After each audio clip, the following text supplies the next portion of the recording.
Student entrepreneur ആയിട്ടില്ലെങ്കിലും ആ കുട്ടിയുടെ ജീവിതത്തിൽ ആ കുട്ടി ബിൽഡ് ചെയ്യേണ്ട ഒരു ബിസിനസ് സ്കില്ലോ മൈൻഡ് സെറ്റോ എന്താണ് അക്കോർഡിംഗ് ടു യു?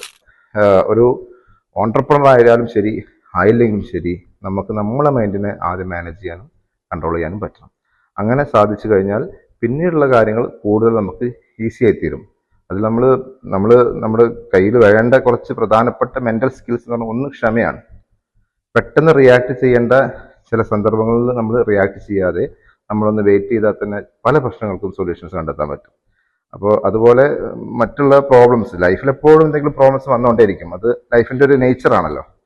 അത് നമ്മൾ ചാലഞ്ചസ് ആയിട്ട് ഏറ്റെടുത്തുകൊണ്ട് പോസിറ്റീവായിട്ട് എപ്പോഴും തിങ്ക് ചെയ്യുക, പോസിറ്റീവായിട്ട് പ്രവർത്തിക്കുക, നല്ല ഫ്രണ്ട് സർക്കിളിൽ കൂടുതൽ ഇരിക്കാൻ ശ്രമിക്കുക. ഇങ്ങനത്തെ കാര്യങ്ങളൊക്കെ ചേർന്ന് വരുമ്പം നമ്മളെ എന്താ പറയുക ലൈഫ് ഈ പറയുന്ന പീസ്ഫുൾനെസ്സിലേക്കും ഹാപ്പിനെസ്സിലേക്കും എത്തിച്ചേരും. അപ്പോൾ ഒരു ഓൺടർപ്രണർ ആയാലും ശരി ആയില്ലെങ്കിലും ശരി ഈ സ്കിൽസാണ് ഒരു വിദ്യാർത്ഥിക്ക് അല്ലെങ്കിൽ ഒരു മനുഷ്യന് തന്നെ വേണ്ടതെന്നാണ് ഞാൻ വിശ്വസിക്കുന്നത്.